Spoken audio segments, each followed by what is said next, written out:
السلام عليكم ورحمة الله وبركاته. نحمده ونصلي على رسوله الكريم. أما بعد.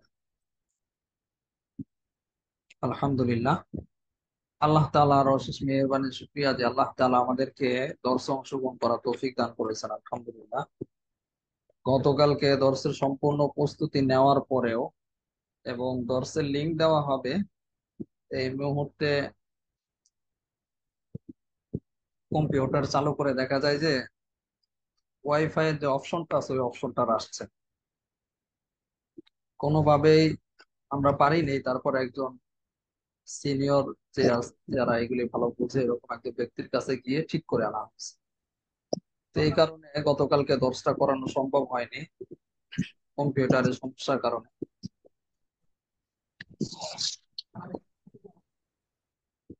তো আলহামদুলিল্লাহ, আজকে আমরা নিয়মতান্ত্রিক ভাবে দর্শ করব। আর আজকে যে তামরিনটা সম্পাদনার কথা ছিল এটা ইনশাল্লাহ দর্শের পর পরই আপনারা পেয়ে যাবেন।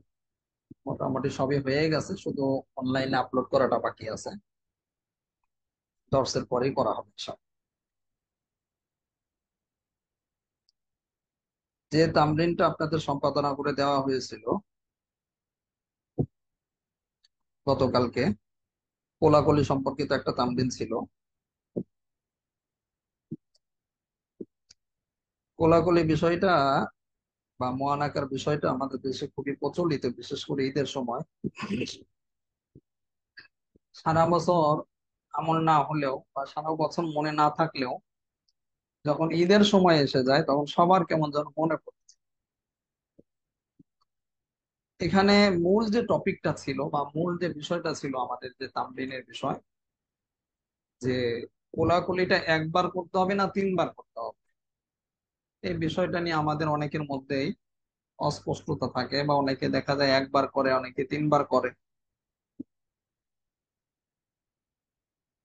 তো এই বিষয়ের উপরেই তামরিনটা মূল ফোকাস ছিল, যে কোলাকুলি বা মুআনাকা তিনবার নয় বরং একবারই করতে হবে। হাদিসের মধ্যে একবারের কথায় আছে, তিনবার করতে হবে এমন কোনো কথা বর্ণিত হয়নি। তিনবার যদি কেউ করে, স্বাভাবিকভাবে এমনি এমনি যদি কেউ করে ওটা তো সমস্যা নেই।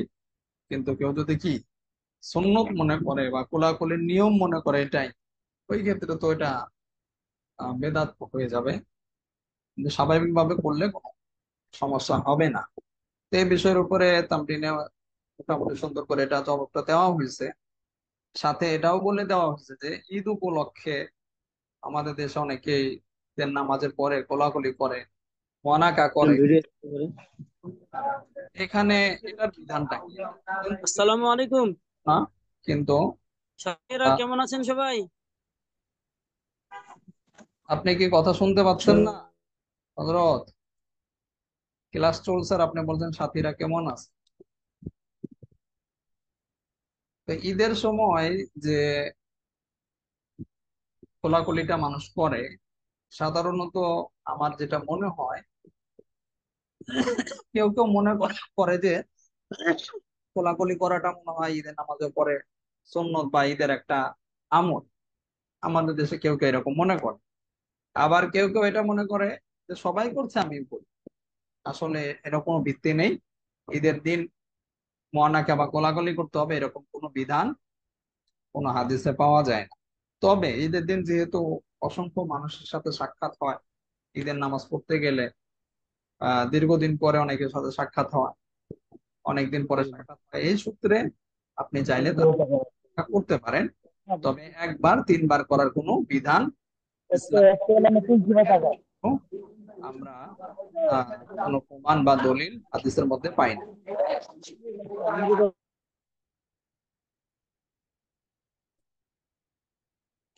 সুতরাং ঈদের নামাজের পরে যে কোলাকুলিটার নিয়ম আমাদের দেশে আছে, যারা আপনারা খতিব সাহেব আছেন বা ঈদের নামাজ পড়ান, তারা এই বিষয়টা মানুষকে একটু স্পষ্ট করে দিবে যে কতদিন পরে সাক্ষাৎ হয়নি, এমনি একজনের সাথে মিনিট কাট কোলাকুলি। আছে। তোমরা কাটার কথা। এটা তো কোনো নিয়ম নেই, এটা বলে দিবেন। আর অনেকদিন পরে যদি সাক্ষাৎ হয় তখন তো কোলাকুলি করতেই পারে। এটা হলো মূল বিষয়টা ছিল। আর পাশাপাশি আমাদের যে আহ, তামরিনটা ছিল এখানে, দেখেন আপনারা সবাই একটা হাদিস দিয়ে অনেকে দলিল দিয়েছেন, যেটা সুনানে তিরমিজির 2732 নম্বর হাদিস। এই হাদিসটাতে অনেকে দলিল দিয়েছেন যে মদিনায় ইবনে যায়েদ ইবনে হারেসা রাদিয়াল্লাহু আনহু একবার সফর থেকে মদিনায় ফিরে আসলেন, তখন রাসূল সাল্লাল্লাহু আলাইহি ওয়াসাল্লাম তার থেকে ঘর থেকে বের হয়ে গিয়ে তার সাথে কোলাকুলি করেছিলেন। তো এটা তো অনেকেই দলিল দিয়েছে। বাটপার, কঠিন বাটপার। তো যে কোনো একটা হাদিস দিয়ে দলিল দিলে হবে না। যদিও এই হাদিসটা আমাদের দেশে বিতর্কিত হয়, বিশেষ করে আমাদের দেশের আহলে হাদিস লামাজয় ভাইয়েরা বা তাদের অ্যাপসের মধ্যে, বা তারা যদি এটাকে জয়ীফ বলে, তো এই ক্ষেত্রে আপনাকে তাহকিক পেশ করতেই হবে যে না, এই হাদিসটা জয়ীফ না বরং সহিহ। আর তাহকিকটা পেশ করার জন্য জন্য আপনারা বাইসুল হাদিস অ্যাপসটা ব্যবহার করতে পারেন। তো এই হাদিসটা তো আছে, এটা তো কুতুবে সিত্তার মধ্যে সুনানে তিরমিজির একটা হাদিস, মিশকাতের মধ্যেও আছে। এছাড়াও কিন্তু আরো বেশ কয়েকটা হাদিস বিভিন্ন কিতাবের মধ্যে এসেছে, যেটা আমরা তামরিনের মধ্যে উল্লেখ করেছি। যেমন 1 নাম্বার, তারপরে 3 নাম্বার হাদিস হাদিসের মধ্যে এসেছে। এই হাদিসগুলো একবারে সম্পূর্ণ সহিহ। এবং কেউ কেউ তো বলছেন কোন কোন যে এই হাদিসের যে রাবি আছে, সকল রাবি কি সহিহ বুখারীর রাবি। সুতরাং এই হাদিস যে সহিহ তার মধ্যে কোনো সন্দেহ নেই। এরকম এই বিষয়ের উপরে তামরিন বা এই বিষয়ের উপর লেখালেখি আমার জানা মতো অনলাইনে তেমন নাই, কোথাওই নেই। আমরা যেটা আলহামদুলিল্লাহ করেছি, খুব সুন্দরভাবে তাহকিক করে এবং দলিল ভিত্তিক মজবুত দলিল দিয়ে তামরিনটা করানো হয়েছে আপনাদের, আলহামদুলিল্লাহ। যারা আপনারা দেখেছেন তারা তো আলহামদুলিল্লাহ বুঝেছেন, আর যারা দেখেননি তারা অবশ্যই মাদ্রাসার অ্যাপস থেকে অথবা যে ফেসবুক পেজ আছে ওইখানে গেলেও পাবেন। ওয়েবসাইটে আর কয়েকদিন পরে পাবেন, এখনো কাজ চলছে ওয়েবসাইটে, কিছু কাজ কাজগুলো শেষ হলে ইনশাল্লাহ ওয়েবসাইটে সব তামরিন আপনারা পেয়ে যাবেন। এর আগে আমরা কাওয়াইদুল ফিক কিতাবের 145 নম্বর কায়দা পর্যন্ত পড়েছিলাম। আজকে আমরা পড়বো 146 নম্বর কায়দা থেকে। দেখেন সবাই, বিসমিল্লাহির রহমানির রহিম। আসসুআলু মুআদুন ফিল জওয়াব। আসসুআলু মুআদুন ফিল জওয়াব। এই কায়দাটি আমরা দেখতে পাচ্ছি শিন নুন রয়েছে, কায়দার শেষে কি রয়েছে? শিন নুন, অর্থাৎ আল আসবান নাজাইর কিতাব থেকে নেওয়া হয়েছে, এই জন্য এখানে শিন নুন রয়েছে।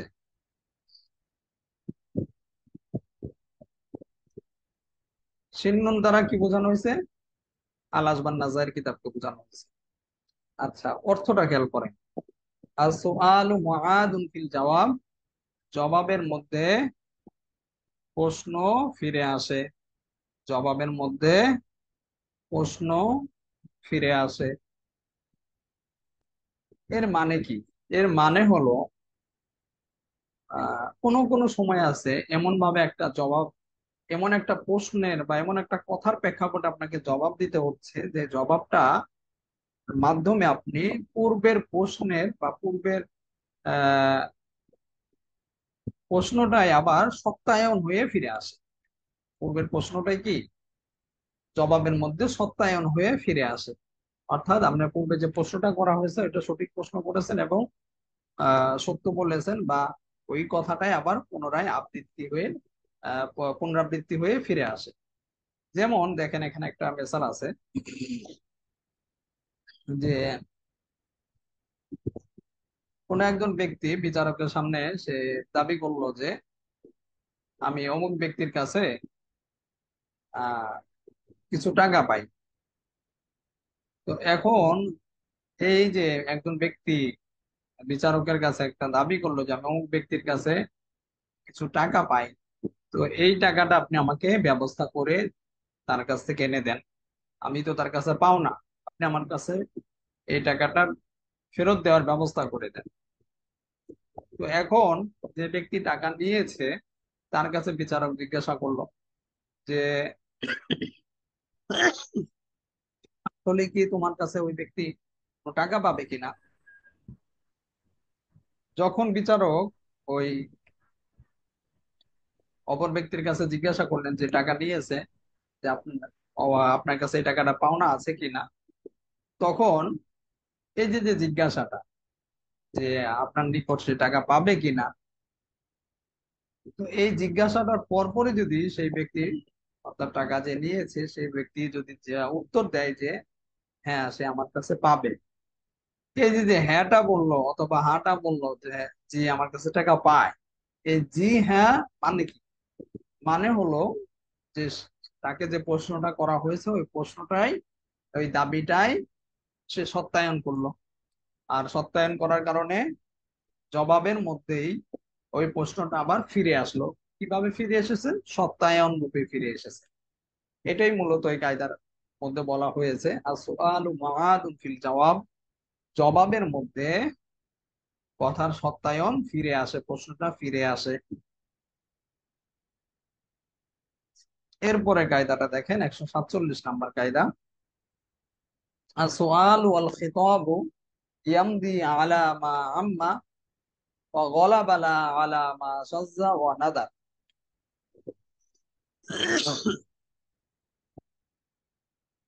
এই কায়দাটি আমরা দেখতে পাচ্ছি কাপ র রয়েছে। কাপ র দ্বারা কি বোঝানো হয়? উসুল ইমাম কারখি, অর্থাৎ উসুলে কারখি নামক কিতাব থেকে নেওয়া হয়েছে, এই জন্য এখানে কাপ র উল্লেখ করা হয়েছে। অর্থটা খেয়াল করে, আসওয়ালু ওয়াল খিতাব ইয়ামদি আলা মা আম্মা ওয়া গলাবা ওয়া আলা মা শাযযা ওয়া নাদার। প্রশ্ন এবং সম্বোধন স্বাভাবিক এবং প্রচলিত নিয়মের উপরই হবে। প্রশ্ন এবং সম্বোধন স্বাভাবিক এবং প্রচলিত যে নিয়ম আছে, সামাজিক নিয়ম আছে, ওই নিয়মের ভিত্তিতেই হবে। লা আলা মা শাযযা ওয়া নাদার, বিরল কিংবা ব্যতিক্রম নিয়মে হয় না। বুঝেছেন?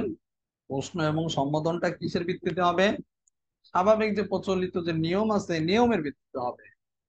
ব্যতিক্রম কোন নিয়ম, বিরল কোন নিয়মে, সাজ কোন নিয়মে হবে না। এখন এখানে দেখেন দুইটা বিষয় বলা হয়েছে। একটা হলো প্রশ্নের কথা বলা হয়েছে, সোয়ালের কথা, সোয়ালু। আর আরেকটা হলো সম্বোধনের কথা, অর্থাৎ খেতাবের কথা বলা হয়েছে। এখানে যে সোয়ালের যে কথাটা বলা হয়েছে, হাসিয়ার মধ্যে দেখেন আছে যে মূলত এখানে সোয়াল দ্বারা উদ্দেশ্য হলো ওই সমস্ত কথা, যে সমস্ত কথার দ্বারা আহ নিজের উপরে কোনো কিছু আবশ্যক হয়ে যায়। অর্থাৎ আহ এমন কোনো কথা বললো যেটা নিজের সাথে সম্পৃক্ত, মানুষের নিজের ব্যক্তিত্বের সাথে সম্পর্কিত এবং ওইটার দ্বারা তার নিজের উপর কিছু আবশ্যক হয়ে যায়।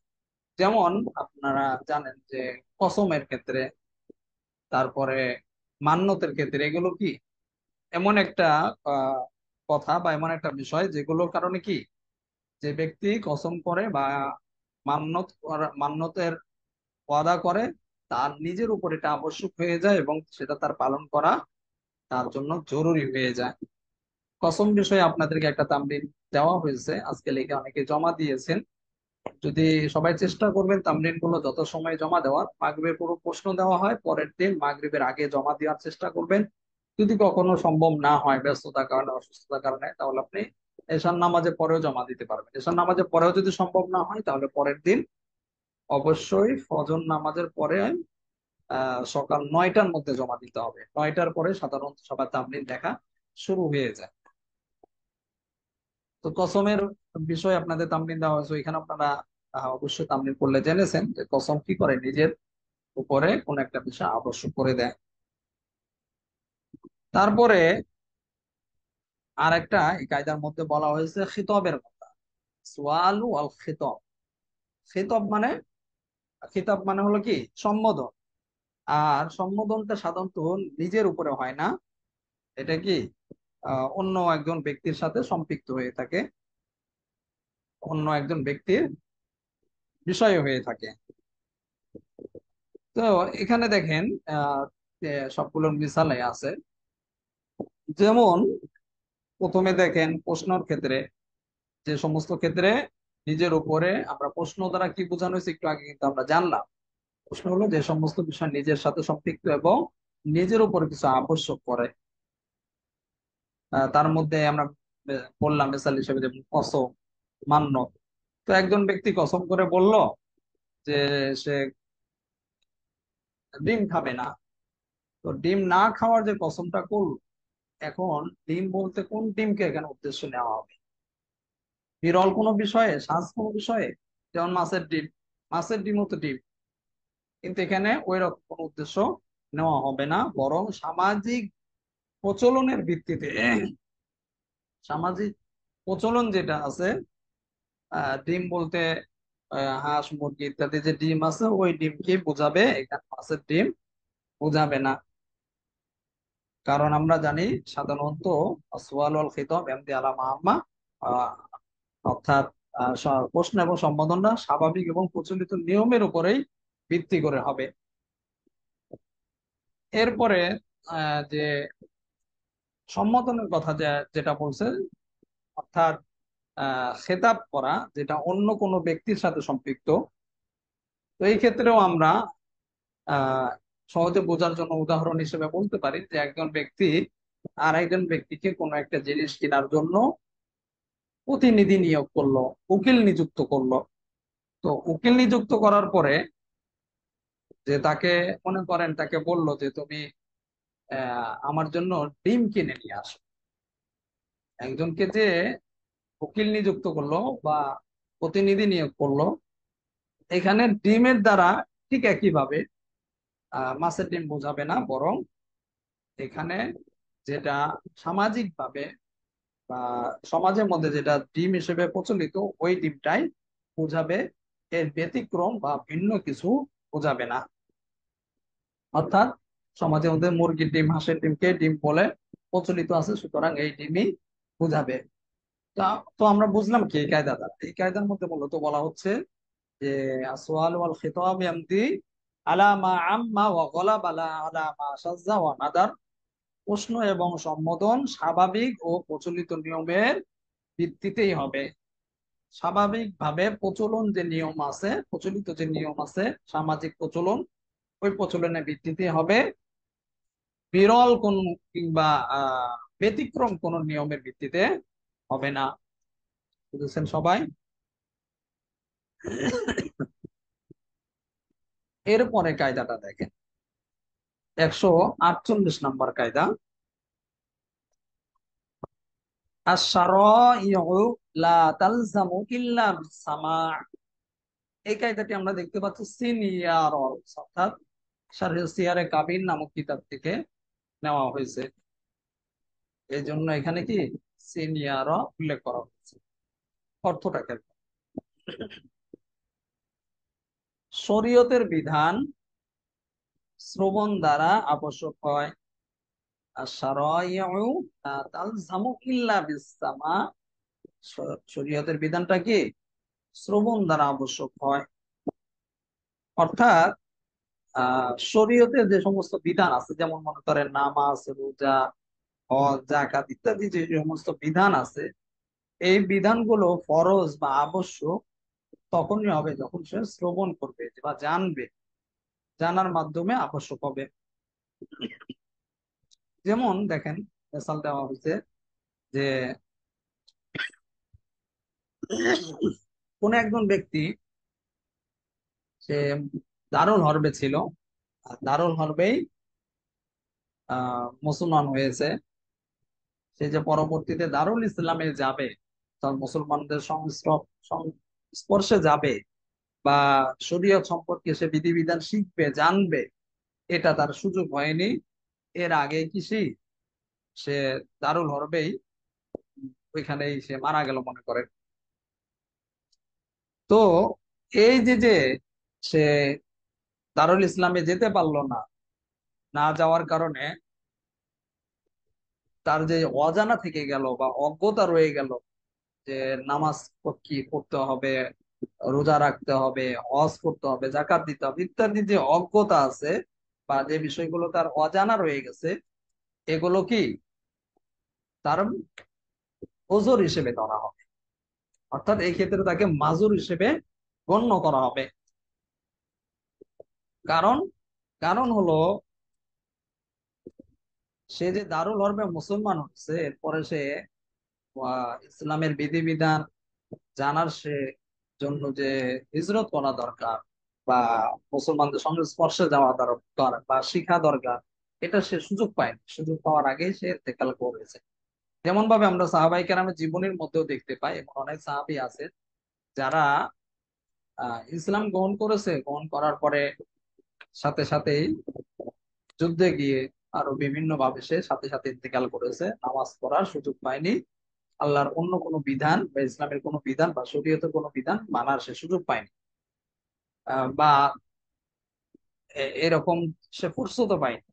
তো এই দেখেন, এই বিষয়ে যেহেতু সে শরীয়তের বা আমরা যেটা বলছিলাম যে দারুল হরবে যে রয়েছে, সে ইসলামের বিধিবিধানে সে জানার সুযোগ পায়নি, এবং তার কাছে এই বিষয়ে দাওয়াতও পৌঁছেনি।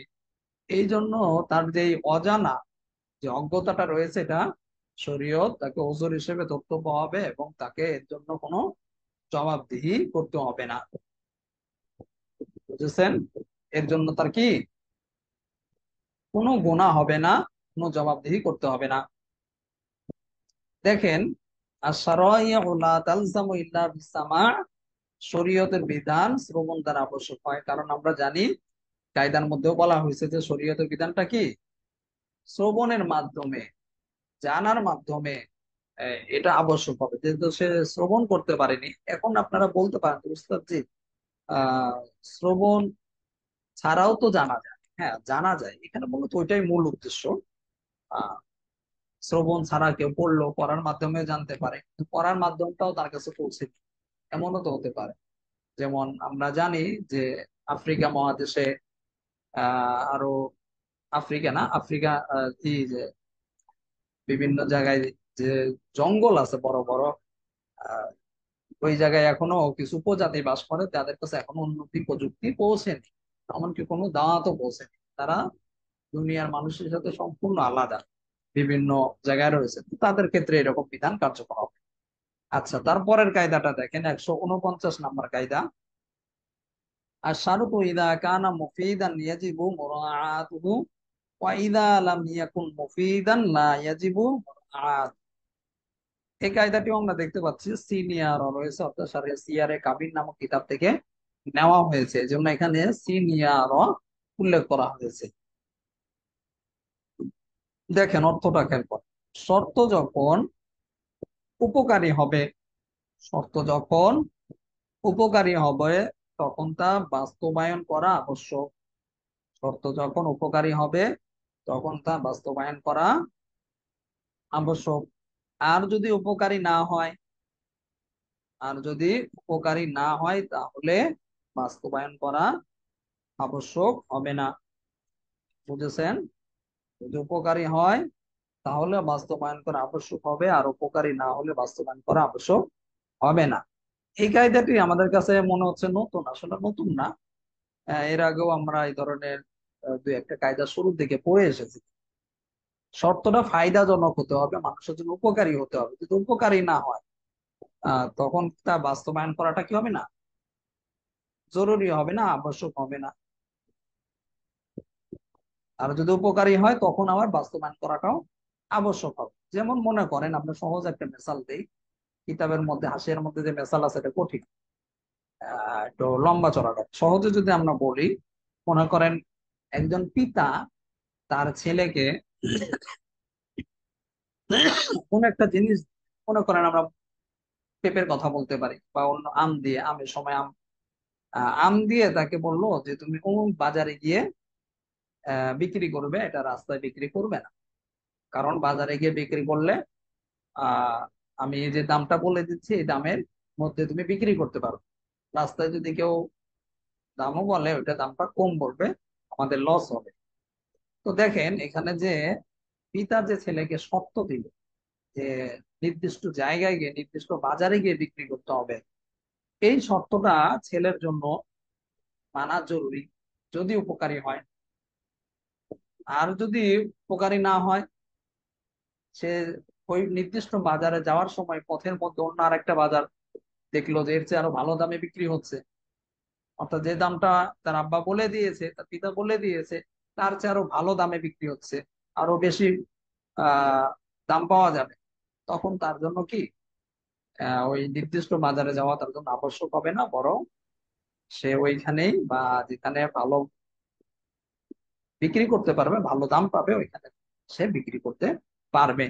কারণ এখানে মূলত বিষয়টা হচ্ছে লাভ হওয়া, যাতে করে ভালো একটা পুঁজি তারা যেন এই ফলটা বিক্রি করে পায়। যেহেতু এখানে নির্দিষ্ট জায়গা ছাড়াই অন্য জায়গায় এর চেয়ে ভালো ফলাফল, বা অন্য জায়গায় এর চেয়ে ভালো তারা টাকা পাচ্ছে, এই জন্য অন্য জায়গায় সে বিক্রি করতে পারবে, মূল বিষয়টা আদায় হয়ে যাবে। যাই হোক, বুঝেছেন তো কথাটা? মূল কথা হলো এই কিয়াদের মধ্যে বলা হয়েছে শর্ত, যখন কোন একটা শর্ত দেওয়া হবে, ওই শর্তটা যদি উপকারী হয় তখন তা বাস্তবায়ন করা জরুরি হবে। আর যদি উপকারী না হয়, যে নির্দিষ্ট বাজারের কথা বলছে না, ওইখানে গিয়ে বিক্রি করলো, অথচ এখানে কম দাম, আর রাস্তার আরেকটা বাজারের মধ্যে বেশি দাম, উপকারী না হয়, তাহলে তার জন্য নির্দিষ্ট বাজারে বিক্রি করা জরুরি হবে না, আবশ্যক হবে না। এর পরের কায়দাটা দেখেন, 150 নম্বর কায়দা। এই কায়দাটা আমাদের উলামায়ে কেরামের খুব ভালোভাবে জেনে রাখা দরকার। মোটামুটি আপনারা সবাই জানেন, তারপরেও বলছি, যেহেতু আমাদের মাদ্রাসার সাথে বেশি সম্পৃক্ততা, এই জন্য এটা জেনে রাখা ভালো, আরো ভালো করে স্পষ্ট হওয়া উচিত। দেখেন, শারুতু সিহহাতিস সাদাকাতিত তামলিক, শারুতু সিহহাতিস সাদাকাতিত তামলিক, অর্থাৎ কায়দাটি সিনিয়র রয়েছে, অর্থাৎ সিয়ারে কাবিন নামক কিতাব থেকে নেওয়া হয়েছে, এই জন্য এখানে সিনিয়রও উল্লেখ করা হয়েছে। অর্থটা খেয়াল করেন, জাকাত আদায় সহি হওয়ার জন্য মালিক বানিয়ে দেওয়া জরুরি। জাকাত আদায় সহি হওয়ার জন্য মালিক বানিয়ে দেওয়া জরুরি। বুঝেছেন?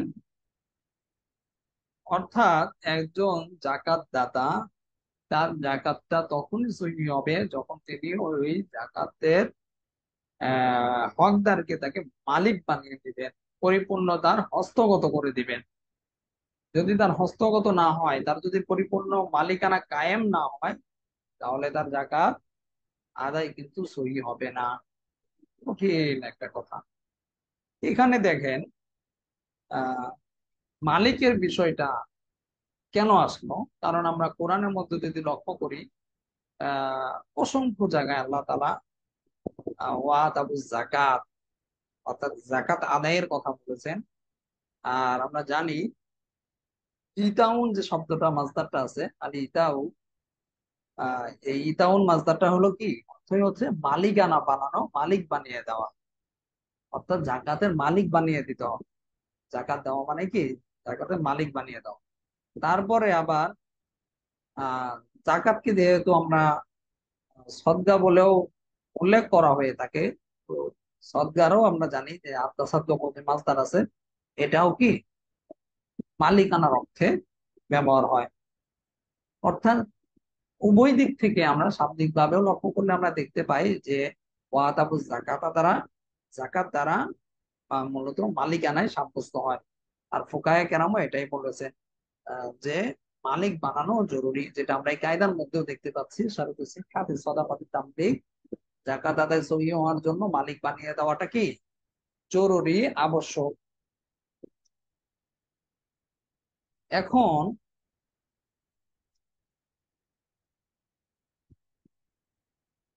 একটা বিষয় তো আমাদের কাছে ক্লিয়ার, যে এই যে আমরা বলি জাকাতের সময়, রমজান মাসে বলি যে মসজিদে জাকাতে টাকা দান করা যাবে না, তারপর মাদ্রাসায় দান করা যাবে না, বা মাদ্রাসায় জাকাতে টাকা দেওয়া যাবে না, মসজিদে দেওয়া যাবে না।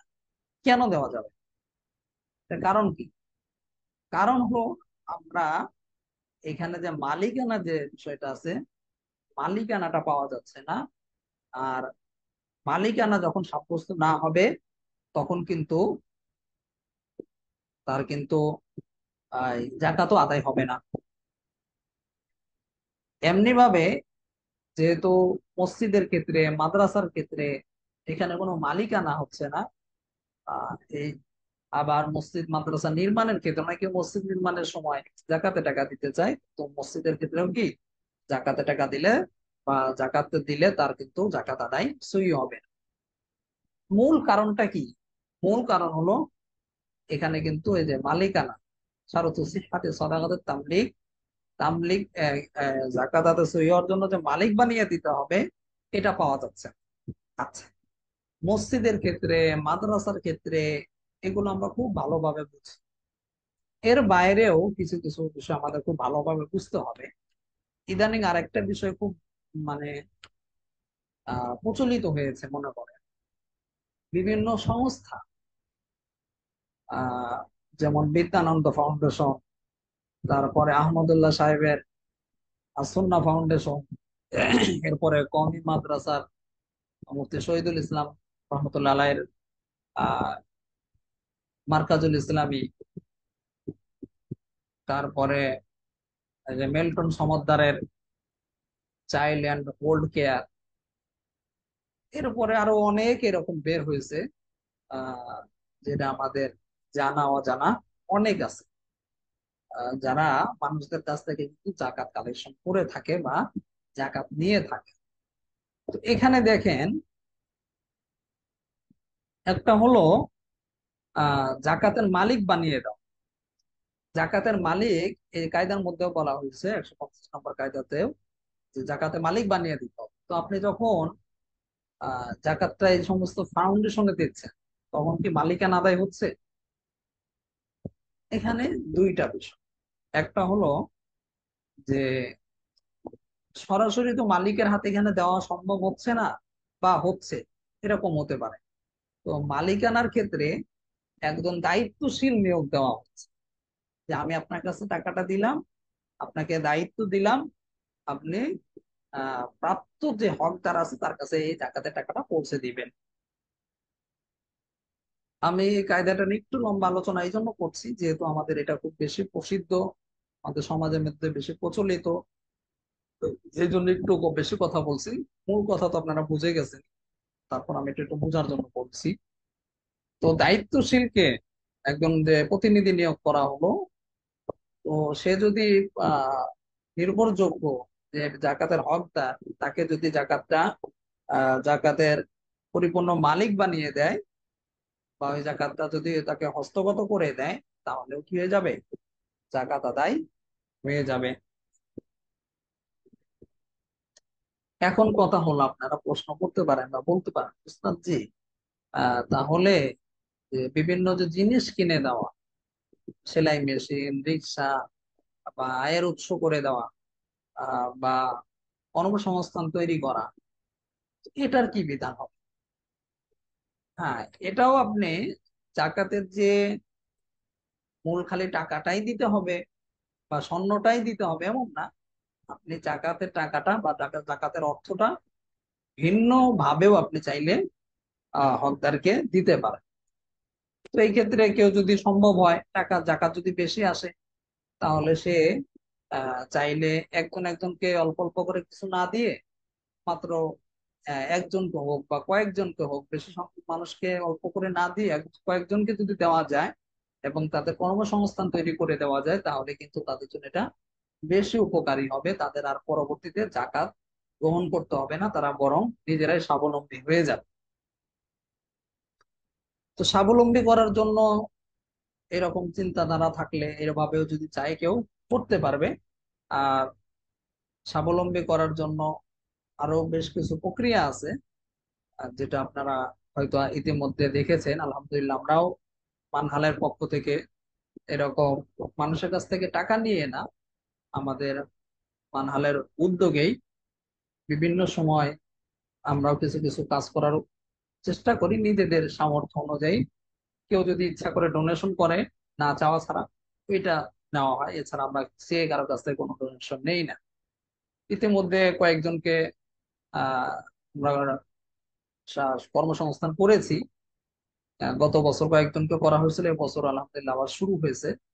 আহ আপনারা হয়তো ভিডিও দেখে থাকবেন, যেটা আমার ব্যক্তিগত ইউটিউব চ্যানেলে দেওয়া হয়, মাদ্রাসার চ্যানেলে আমরা দেই না। মাদ্রাসা চ্যানেল এই জন্য দেওয়া হয় না, এটা শুধু লেখাপড়া বিষয়ের উপরে, ভিন্ন বিষয়ের উপরে ভিডিও ছাড়লে ছাত্রদের লেখাপড়ার ভিডিওর সাথে মিক্স হয়ে যাবে। আর লেখাপড়ার বিষয় যেহেতু সাধারণ মানুষের বিষয় না, আর এইগুলো তো সাধারণ মানুষও দেখে, উপকার হয়, এই জন্য এখানে ছাড়া হয় না। আমার ব্যক্তিগত ইউটিউব চ্যানেলে ছাড়া হচ্ছে। ইতিমধ্যে আমরা একজনকে কর্মসংস্থান করেছি খুব সীমিত টাকা দিয়ে। আসলে ইচ্ছা থাকলে, ফিকির থাকলে এটা সম্ভব। ইতিমধ্যে গতকালকেও একজনকে করা হয়েছে। ইনশাল্লাহ কয়েকদিন পরে আপনারা এটার ভিডিওটা পেয়ে যাবেন। যাই হোক, যেটা বলছিলাম যে কর্মসংস্থান করাটা খুব ভালো একটা কাজ। আপনার যদি কোনো মসজিদ মাদ্রাসার সাথে সম্পৃক্ত থাকেন, বা কোনো এলাকার মধ্যে আপনি আহ এরকম আপনার ক্ষমতা থাকে, তাহলে আপনি চাইলে মানুষের জাকাত কালেক্ট করে একজনের কর্মসংস্থান করে দিতে পারেন। এটা খুব সহজ, অল্প কিছু টাকা হলে সম্ভব। আচ্ছা, এখানে আহ দুইটা বিষয় ক্লিয়ার করা দরকার। সেটা হচ্ছে, কেউ যদি মসজিদ মাদ্রাসায় দান করতে চায়, তারপরেও জাকাতে টাকা দান করা যাবে। কিভাবে? একটু কৌশল অবলম্বন করলে, বা একটু ঘুরিয়ে বললে, ওটা কি ঘুরিয়ে সিস্টেমটা করলে জায়েজ হয়ে যাবে। আপনাদেরকে আমি বলছি কি জন্য এই বিষয়টা, আপনারা উলামায়ে কেরাম, এই জন্য বলছি। আহ এখন আপনি আগে শোনার আগে এবার বলবেন যে উস্তাদ জি ঘুরিয়ে ফিরিয়ে করলে জায়েজ হয়ে যাবে, এটা কোন কথা? জি, ঘুরিয়ে ফিরিয়ে করলে অনেক কিছুই জায়েজ। এর আগে আমরা একটা দর্সের মধ্যে বলেছিলাম যে একটা মেয়ের দিকে আপনি তাকাবেন সরাসরি, বিবাহ ছাড়া, এটা আপনার জন্য হারাম হবে, না জায়েজ হবে, গুনাহের কাজ হবে।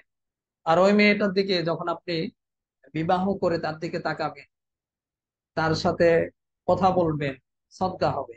এমনকি তার সাথে সঙ্গমে লিপ্ত হবেন, সহবাস করবেন, এটাও সদকা হবে, সওয়াব আর সব। অত প্রতিটা কাজে তার মুখে একটা লুকমা তুলে দিবেন, এটাও সওয়াব হবে। এটা আমার কথা না, এটা তো হাদিসের মধ্যে আছে, আপনারা জানেন, সহিহ বুখারী আছে, মুসলিমে আছে, অনেক জায়গায় আছে। রাসূল সাল্লাল্লাহু আলাইহি ওয়াসাল্লাম নিজে বলেছে, সাহাবায়ে কেরাম নিজে প্রশ্ন করেছে যে ইয়া রাসূলুল্লাহ, আহ যদি কেউ সঙ্গম করে এটাও কি সওয়াব হবে? এটা তুমি যে চাহিদা মেটানোর জন্য করবে? তখন রাসূল সাল্লাল্লাহু আলাইহি ওয়াসাল্লাম পাল্টা প্রশ্ন করেছেন, যদি সে অন্য কোনো বেগানা মহিলার সাথে করে তাহলে কি তার গুনাহ হবে না? ঠিক তেমনি ভাবে তার গুনাহ হবে, ঠিক একইভাবে সে আহ, তার স্ত্রীর সাথে সঙ্গম করলে তখন তার সওয়াব হবে। তো আমি যেটা বলছিলাম, মুসলিম মাদ্রাসায় দান করার ক্ষেত্রে এরকম হতে পারে যে একজন আপনি জাকাতের হকদারকে, জাকাতের হকদার আহ সে মুসলিম মাদ্রাসায় দান করতে যাচ্ছে। তো এরকম ব্যক্তি খুব আগ্রহ, কিন্তু তার সামর্থ্য নেই, স্বাদ আছে কিন্তু কি নেই, সাধ্য নেই। তো এরকম ব্যক্তিকে আপনি যদি বলেন যে ভাই, আপনার তো জাকাতের হকদার, আহ আমি আপনাকে টাকা দিচ্ছি, ঋণ হিসেবে আমি কিছু টাকা দেই, তারপরে যদি আপনি কোনোভাবে যদি টাকা পয়সার মালিক হন, আহ তখন আপনি আমার টাকাটা পরিশোধ করেন। আর আপনি, আমি যে টাকাটা আপনাকে ঋণ হিসেবে দিচ্ছি, এই টাকাটা তো আপনার। আপনি চাইলে কিন্তু এই টাকাটা মসজিদ মাদ্রাসায় দান করতে পারেন, আমাদের মাদ্রাসার কাজ চলছে, মসজিদের কাজ চলছে। তো ঋণ হিসেবে সে বললো আচ্ছা ঠিক আছে, আমার যদি এরকম সামর্থ্য হয় বা আমার যদি আসে, তাহলে আমি আবার তোমার টাকাটা বা আপনার টাকাটা ফেরত দিয়ে দেব। এরপরে সে ঋণের টাকাটা ঋণের টাকাটা মনে করেন 50,000 টাকা নিল ঋণ, নিয়ে সে মসজিদে দান করে দিল। তারপরে ওই টাকা মানে একজন জাকাত দাতা তাকে জাকাত দিল, যে তোমাকে 50,000 টাকা আমি জাকাত দিলাম, আমার জাকাত এসেছে। তো এই যে 50,000 টাকা জাকাত দিল, তখন ওই তাকে পরিপূর্ণ তার হাতে তুলে দিল, তার হস্তগত করে দিল, মালিকানা সাব্যস্ত হয়ে গেল। তো এখন মালিকানা সাব্যস্ত হওয়ার পরে সে তো এখন 50,000 টাকা মালিক হয়ে গেছে। এখন কিন্তু তার সেই সামর্থ্য ফিরে এসেছে, তিনি চাইলে আবার ঋণটা পরিশোধ করতে পারেন। তো তারপরে তিনি ওই টাকাটা আবার আপনি বা যে ঋণ দিয়েছে তাকে আবার টাকাটা ফেরত দিয়ে দিলেন। এইভাবেও আহ একটু ঘুরিয়ে ফিরিয়ে হলো, কিন্তু এভাবে সম্পূর্ণ জায়েজ আছে, এখানে সমস্যা নেই। এটা হলো একটা বিষয় বললাম। মানে মুসলিম মাদ্রাসার ক্ষেত্রেও যদি কেউ ব্যবহার করতে চায়, ঋণ হিসেবে দিয়ে তারপরে সে যদি জাকাতের হকদার হয়, তাকে জাকাতে টাকাটা দিলে এভাবে জায়েজ হতে পারে। আমি একটু কথাটা আজকে একটু কেমন যেন আস্তে আস্তে বলছি, আসলে আমার একটু পেরেশানি হচ্ছে কেমন যেন মনের মধ্যে, হঠাৎ করে শরীরটা একটু ঘামছে বেশি, এই জন্য আশা করি কথা মনে হয় শুনতে সমস্যা হচ্ছে না। আহ তারপরে আরেকটা বিষয় বলি। মনে করেন কোনো একজন আহ নাবালিগ বাচ্চা, সে তো আহ, সে তো জাকাতের বিষয় বোঝে না। তো এই ক্ষেত্রে উস্তাদ তার জিম্মাদার হয়েও কি চাইলে কি আহ তার তার মালিকানা হয়ে তার জিম্মাদার হয়ে টাকাটা করতে পারবে এবং তার জন্য জাকাতে টাকাটা খরচ করতে পারবে, এটাও সম্ভব, এটাও কি আছে, জায়েজ আছে।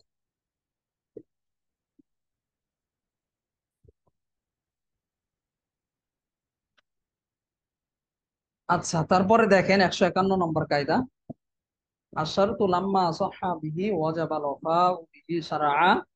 এই কায়দাটা আমরা দেখতে পাচ্ছি সিনিয়র আর শর্ত সারে সিয়ারে কাবিন নামক কিতাব থেকে নেওয়া হচ্ছে।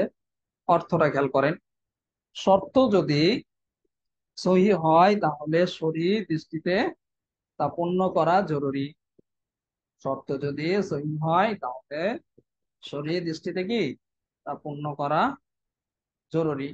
আসলে এই কায়দাটা নতুন কায়দা না, একটু আগে আমরা পড়ে এসেছি 149 নম্বর যে কায়দাটা, ওই যে বাজারে যাওয়ার যে মেসালটা দিলাম, পিতা তার পুত্রকে বা পিতা তার ছেলেকে বাজারে পাঠিয়েছে একটা বস্তু বিক্রি করার জন্য। তো ওইটাই এখানে মূলত, ভিন্ন কোনো কায়দা না। শুধু এখানে বলা হয়েছে শর্তটা যদি সহি হয়, কোন ভিত্তিতে সহি হবে, শরীয়তের দৃষ্টিতে সহি হয় তাহলে তা পূর্ণ করা যাবে। শরীয়তের দৃষ্টিতে যদি এটা সহি হয়, সঠিক হয়, ইসলামের দৃষ্টিতে যদি এরকম কোনো কিছু সমস্যা না থাকে, হারাম জিনিস না হয়, তাহলে কি নেই, কোনো সমস্যা নেই, এটা পূরণ করাটা আবশ্যক হবে। বুঝেছেন? একই কায়দা, এখানে আলাদা আলোচনা দরকার নেই। এরপরে কায়দাটা দেখেন, শারতুল ওয়াকিফি কানাসসি শারিঈ ফি বুজুবিল আমালি বিহি ওয়া ফিল মাফহুমি ওয়াদ দালালা। এই কায়দাটা আমরা দেখতে পাচ্ছি শিন নুন রয়েছে, অর্থাৎ আল আসবান নাসায়ের কিতাব থেকে নেওয়া হয়েছে। অর্থটা খেয়াল করেন, পক্ষকারী শর্ত শরীয়ত প্রণেতার বিধানের ন্যায়। পক্ষকারীর শর্ত শরীয়ত প্রণেতার বিধানের ন্যায়, তার উপর আমল করা আবশ্যক। পক্ষকারীর শর্ত শরীয়ত প্রণেতার বিধানের ন্যায়, তার উপর আমল করাটা কি আবশ্যক। কিসের ভিত্তিতে? বিষয়বস্তু এবং দলিলের দিক দিয়ে। বিষয়বস্তু অফিল মাফহুমি ও দালালা, মাফহুমের দিক থেকে এবং দালালা অর্থাৎ দলিলের দিক থেকে তার শর্তের উপর আমল করাটা কি হবে, জরুরি হবে। এর মানে কি? এর মানে হলো বোঝানো হচ্ছে যে অক্ষকারী ব্যক্তি যদি কোনো শর্ত দেয়, অক্ষ যে জিনিসটা করলো, ওই অক্ষকারী এই জিনিসের ক্ষেত্রে যদি শর্ত দেয়, তাহলে শর্তটা পূরণ করাটা আবশ্যক হবে। কেমন ভাবে আবশ্যক হবে? যখন শরীয়ত প্রণেতার কথা আহ, আমল করাটা আবশ্যক হয়। আর এটা বিষয়বস্তুর দিক থেকে এবং দলিলের দিক থেকে এটা সাবেত হবে। দেখেন, যদিও এখানে বলা হয়েছে যে অক্ষকারী শর্ত পালন করাটা জরুরি, কিন্তু ক্ষেত্র বিশেষে আবার কি এটা জরুরিও হবে না। লঙ্ঘন করা, তার শর্ত লঙ্ঘন করাটা বা অমান্য করাটা জায়েজ হবে। যেমন মনে করেন একজন আহ একটা জিনিস অক্ষ করলো, অথবা অক্ষ করে সে একজনকে পরিচালক হিসেবে নিয়োগ দিল। যেমন আমরা আজকাল দেখতে পাই মসজিদ, মাদ্রাসা, আরো বিভিন্ন প্রতিষ্ঠান, বিভিন্ন জায়গায় মানুষ অক্ষ করে থাকে দিনের খাতিরে। তো অক্ষ করে যদি কাউকে সে যদি এখানে পরিচালনার দায়িত্বে নিযুক্ত করে, এবং সে যদি শর্ত দিয়ে দেয় যে আমি যাকে নিযুক্ত করব তাকে কেউ এখান থেকে সরাতে পারবে না, অপসারণ করতে পারবে না, এরকম যদি শর্ত দিয়ে দেয়, তাহলে তার শর্তটা মানাটা কি হবে না, জরুরি হবে না, যদি সে অযোগ্য হয়। অর্থাৎ অযোগ্য ব্যক্তিকে ওইখানে এরকম পরিচালনার দায়িত্ব দিয়েছি যার দ্বারা ক্ষতি হবে, মানুষের উপকার হবে না, ক্ষতি বা প্রকৃত জিনিসের বা প্রতিষ্ঠানের ক্ষতি হবে, তাহলে এক্ষেত্রে অপকারীর শর্তটা মানাটা কি নয়, আবশ্যক নয়, জরুরি নয়। এমনি ভাবে আহ আরার ক্ষেত্রেও একই বিধান আসবে। অনেক সময় মাদ্রাসা, মনে করেন আমরা দেখি মাদ্রাসার একটা মার্কেট একজন অক্ষ করে দিয়েছে, মার্কেট মাদ্রাসার জন্য অক্ষ করে দিয়েছে। তো সে ভাড়া একটা নির্ধারণ করে দিয়েছে যে এর চেয়ে বেশি ভাড়া এই এত টাকা দেখি ভাড়া দিতে হবে। এখন দেখেন, সে টাকা নির্ধারণ করে দিল অথবা সময় নির্ধারণ করে দিল যে এই সময়ের বেশি ভাড়া দেওয়া যাবে না, বা এত টাকার বেশি ভাড়া দেওয়া যাবে না। এখন এটাও তার জন্য, বা এই শর্তটা মানাটা আবশ্যক হবে না, জরুরি হবে না, যদি এর দ্বারা ক্ষতি হয়। আর যদি উপকার হয়, যদি এর চেয়ে বেশি যদি ভাড়া পাওয়া যায় বা প্রতিষ্ঠানের লাভ হয়, তাহলে এই ক্ষেত্রে কি তার শর্তটা মানা জরুরি হবে না।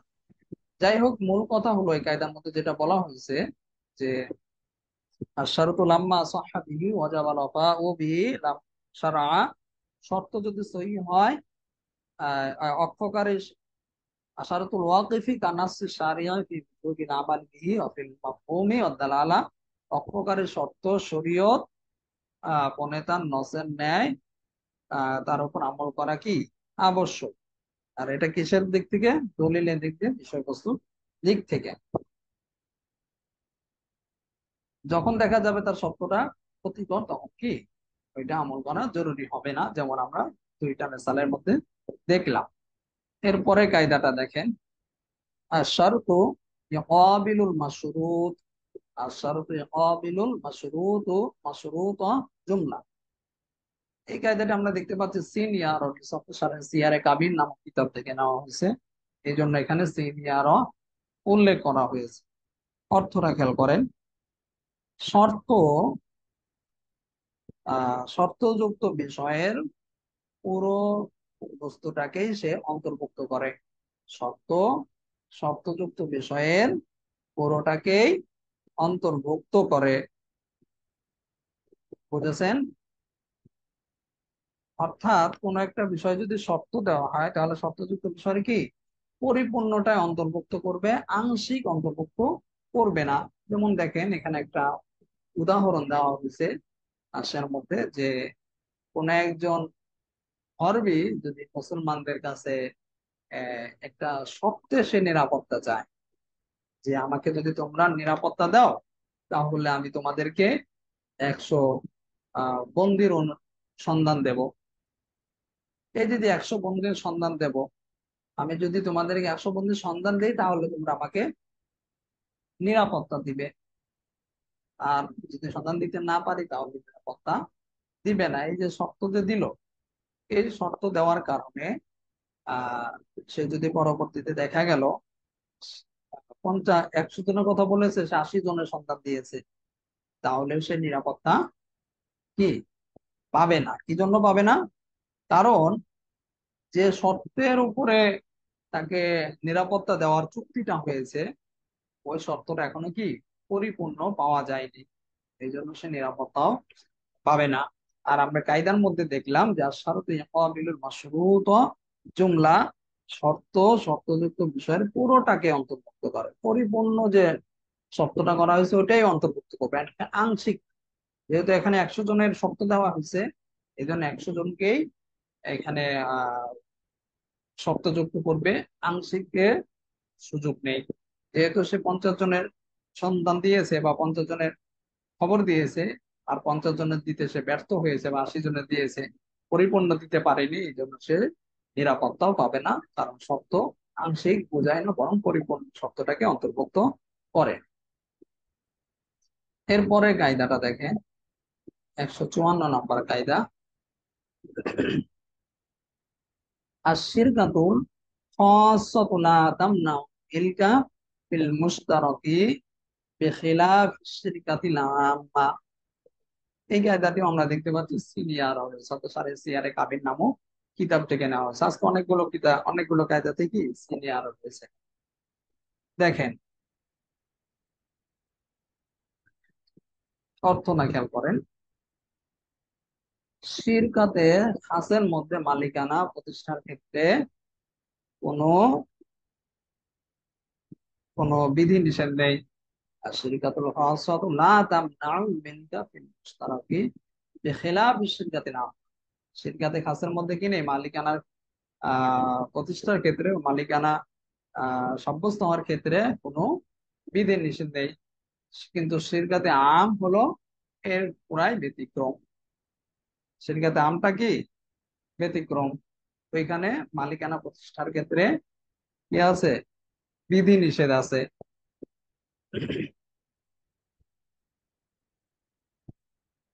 শিরকাত মূলত কি? শিরকাত হলো কোন একটা জিনিসের মধ্যে দুই বা ততোধিক ব্যক্তির অংশীদার হওয়া। দুই বা ততোধিক ব্যক্তির কি অংশীদার হওয়াকে মূলত শিরকাত বলা হয়ে থাকে। এখন এখানে দেখেন শিরকাতের বিষয়, দুইটা শিরকাতের বিষয় বলছে, একটা হলো শিরকাতে খাস আর একটা কি শিরকাতে আম। শিরকাতে যে খাস যেটা আছে, মানে যেটার মধ্যে কি অল্প কিছু মানুষকে যুক্ত করে, সেটা হলো শিরকাতে খাস। আর যেটার মধ্যে অধিক সংখ্যক মানুষকে যুক্ত করে ওইটা কি শিরকাতে আম। এখন আমরা একটা মিসাল দিই, তাহলে বিষয়টা বুঝতে সুবিধা হবে। তো আমরা এখানে পড়েছি কায়দার মধ্যে যে শিরকাতে খাসের ক্ষেত্রে কি মালিকানা প্রতিষ্ঠার ক্ষেত্রে কোনো বাধা নিষেধ নেই। অর্থাৎ শিরকাতে খাসের ক্ষেত্রে আহ তার যে অংশীদার যারা আছে তারা সবাই যার নিজের অংশীদারের ক্ষেত্রে, নিজের অংশের ক্ষেত্রে সবাই নিজের স্বাধীনতা থাকবে, নিজের পরিপূর্ণ মালিকানা সাব্যস্ত হবে। এর মানে হলো তার এই এখতিয়ার থাকবে, সে তার নিজের ভাগ বা নিজের অংশ চাইলে কারো কাছে আবার বিক্রি করে দিতে পারবে, আবার চাইলে কারো কাছে নাও বিক্রি করতে পারবে। এটা তার পরিপূর্ণ তার ইচ্ছা বা স্বাধীনতা থাকবে। এখানে তার স্বাধীনতা অনুযায়ী সে সবকিছু করতে পারবে। যেমন মনে করেন আহ সম্পত্তির ক্ষেত্রে ওয়ারিশ সূত্রে যে সম্পত্তি পাওয়া যায়, এই সম্পত্তিটা কি হবে, শিরকাতে খাস হবে। ওয়ারিসের যে মৃত ব্যক্তির যে সম্পদ আছে এটা হলো কি শিরকাতে খাস। আর শিরকাতে আম হলো যেখানে কি অধিক সংখ্যক লোক সম্পৃক্ত হয়।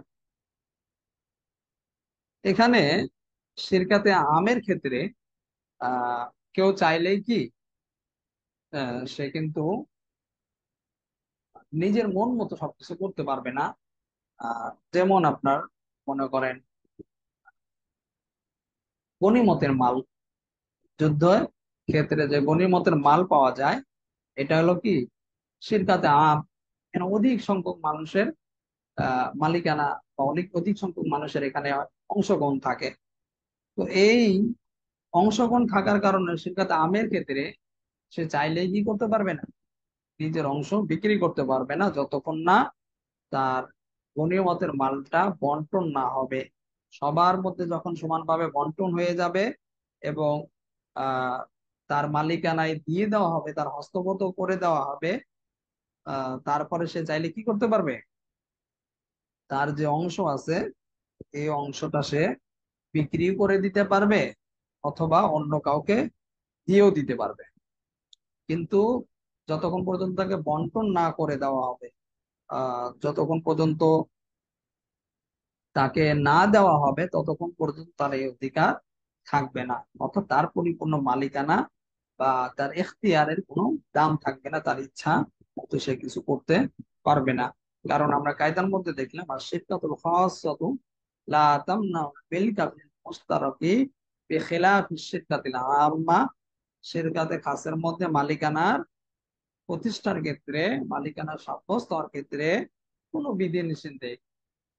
কিন্তু বেখেলাফ শিরকাতিল আম্মা, আর শিরকাতে আমের ক্ষেত্রে কি এটার খেলাফ, এটার ব্যতিক্রম, যেটা আমরা এতক্ষণ আলোচনা করলাম।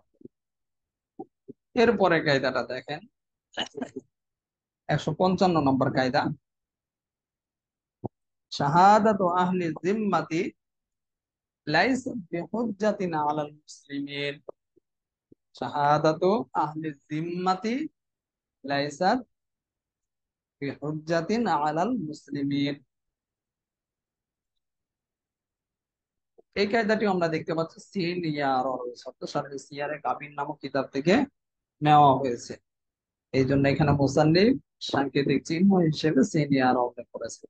অর্থটা খেয়াল করেন, মুসলমানদের বিপক্ষে জিম্মিদের, মুসলমানদের বিপক্ষে জিম্মিদের সাক্ষ্য গ্রহণ করা হবে না। মুসলমানদের বিপক্ষে কি জিম্মিদের সাক্ষ্য গ্রহণ করা হবে না। এখন এই কায়দার মধ্যে দেখেন সহজে বলে দেওয়া হয়েছে যে জিম্মিদের সাক্ষ্য মুসলমানদের বিপক্ষে গ্রহণযোগ্য নয়।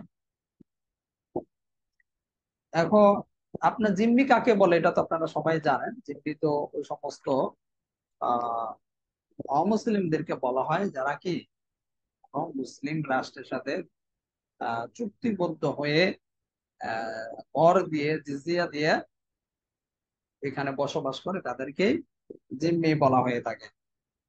যদিও আমরা এর আগে ভিন্ন আরেকটা কায়দা আমাদের পিছনে পড়ে এসেছি, জিম্মিরাও কি পায়, মুসলমানদের মতো সুযোগ সুবিধা পাবে, বিভিন্ন কল্যাণ মূলক বিভিন্ন সুযোগ সুবিধা সরকারি ওইগুলি ভোগ করবে।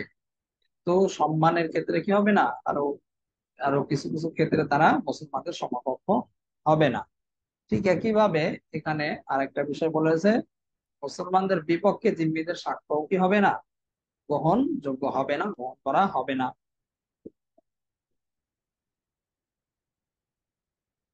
এখন আমরা জানি যে